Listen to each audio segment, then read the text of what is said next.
राज्य में स्थानिक स्वराज्य चूंटणीओ आज योजाई रही है त्यारे चारे तरफ चूंटणीनो माहौल आ लोकतंत्रनो पर्व धूमधामथी उजवाई रह्यो छे। 10,000 करता पण वधारे उम्मीदवारोनी किस्मत आज ईवीएम में सील थई जवानी छे अने 28 तारीखना खबर पड़वानी छे के स्थानिक स्वराज्य पर कई पार्टीनो कब्जो छे। आम तो भारतीय जनता पार्टी 1988 थी आ स्थानिक स्वराज्य पर कब्जो करीने बैठी है, परंतु कांग्रेस और आम आदमी पार्टी आ वखते त्रिपाक्षीय जंग बनावीने पोतपोतानी जीतना दावा करी रह्या छे। त्यारे विजापुर नगरपालिकानी चूंटणी लगभग 8 वर्ष पछी योजाई रही है। सीमांकन और स्थलांतरणना तमाम धतिंगो चाले ने ते बाद आ स्थानिक स्वराज्यनी चूंटणी आवी छे। त्यारे मारी साथे कांग्रेसना एक दिग्गज नेता के जेनी विजापुर कांग्रेस में पेठ चाले छे, जेनी तूती बोले छे ने जेना घणा वर्षों सुधी कांग्रेसनी वफादारी राखवी छे तेवा तलत सैयद मारी साथे छे। तेमनी साथे बात करवानो प्रयत्न करीए। शुं कहेशो शेठ, आज जे रीतना मतदान थई रह्युं छे, जे रीतना लोकतंत्रनो पर्व उजवाई रह्यो छे, 8 वर्ष पछी विजापुरने नगरपालिका प्रमुख मळशे, नगरपालिकाना कोर्पोरेटर्स मळशे, केवो उत्साह छे लोकोनो? आ वखतनी चूंटणीमां लोको बदलाव जोई रह्या छे।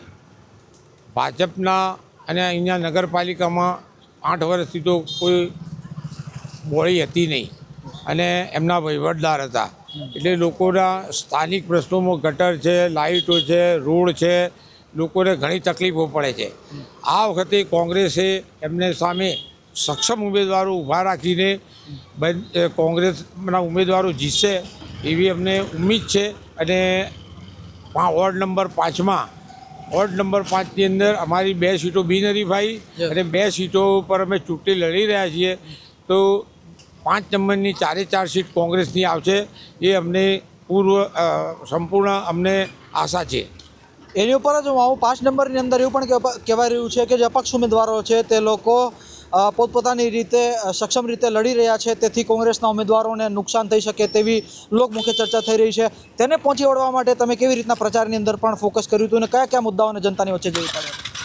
અમારે કોઈ બી અપક્ષ ઉમેદવાર હોય કે ગમે તે ઉમેદવાર અહીંયા વિજાપુર શહેરની અંદર 5 નંબર વોર્ડના જે અમારા મતદાર ભાઈઓ છે એ તમામે તમામ કોંગ્રેસને વરેલ છે અને કોંગ્રેસને મત પંજાના નિશાન પર એ લોકોએ એમનાથી બનતા તમામ પ્રયત્નો કરીને ખોબે ભરીને અમને મત આપેલા છે અને આખી પેનલ જંગી બહુમતીથી આવી જશે। જે લોકો અપક્ષ ઉમેદવારી નોંધાવી રહ્યા છે તે લોકોના સમર્થકો મુખ્ય એવું કહેવામાં આવી રહ્યું છે કે કોંગ્રેસથી કોઈ વાંધો નથી, પરંતુ જે કોંગ્રેસ ચલાવી રહ્યા છે તેમનાથી તકલીફ છે। આ મુદ્દે તમે શું કહેશો? હવે આ તો લોકોના મગજમાં અલગ અલગ દરેકના આઈડિયા અલગ અલગ હોય। અમે તો કોંગ્રેસી છીએ, કોંગ્રેસી રહેવાના અને ભાજપ સામે લડવાના। હું તમને જાહેરમાં કહું છું કે અમે ભાજપ સામે લડવામાં એક જરા બી કચાશ રાખીશું નહીં।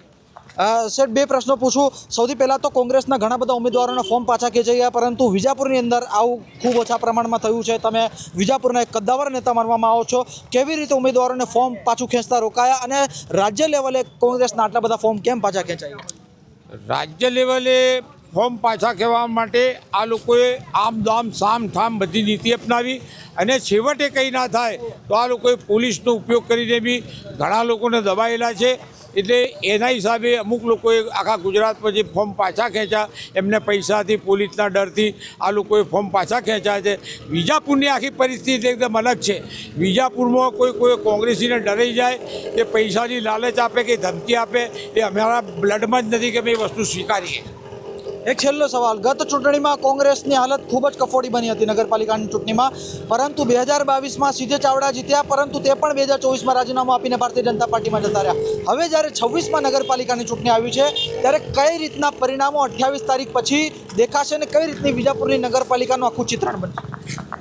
જુઓ, આજે 26 તારીખે હમણાં મતદાન પૂરું થઈ જશે, 28 તારીખે ગણતરી છે। હું માનું ત્યાં સુધી અહીંયા ભાજપના ધારાસભ્ય બી છે, અહીં ભાજપના લોકો બી છે, પણ અમે જેટલા બી કોંગ્રેસી વિજાપુર શહેરના છીએ અમે તનતોડ મહેનત કરી પબ્લિકના કામ કરીને અમે મતો મેળવી જઈશું અને બનશે તો અમારી 15 થી 16 સીટો આવશે। એટલે પ્રમુખ તમારો બનશે? હા, પ્રમુખ અમારો બનશે।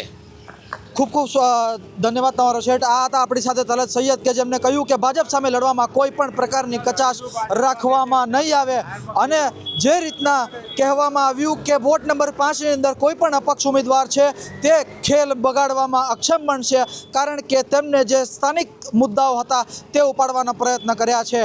અને કોંગ્રેસ જે રીતના વિજાપુરની અંદર લડ્યું છે ને જે રીતના આખા ગુજરાતની અંદર લડ્યું છે તે યક્ષ છે, કારણ કે ગુજરાતની અંદર કોંગ્રેસના ઘણા બધા ફોર્મ પાછા ખેંચવામાં આવ્યા, પરંતુ વિજાપુરની જો વાત કરવામાં આવે તો કોંગ્રેસે પોતાના નેતાઓને, પોતાના ઉમેદવારોને અકબંધ રાખ્યા અને 2 ઉમેદવારો કોંગ્રેસના બિનહરીફ થયા છે. ત્યારે 28 તારીખની એ ચડતી સવાર આજે બતાવશે કે આખરે કઈ બેઠક કોણ, કયા ઉમેદવાર અને કઈ પાર્ટીનું બેનર જીતવામાં સફળ થાય છે અને આખરે કઈ પાર્ટીનો તાલુકા નગરપાલિકાની અંદર પ્રમુખ બને છે. પલે પલની અપડેટ ચૂંટણીની તમારા સુધી પહોંચાડતો રહીશ. કેમેરા પર્સન મોઇન કાજી સાથે મોહિબ વોરા, ટાઈમ્સ ઓફ ગુજરાત, વિજાપુર.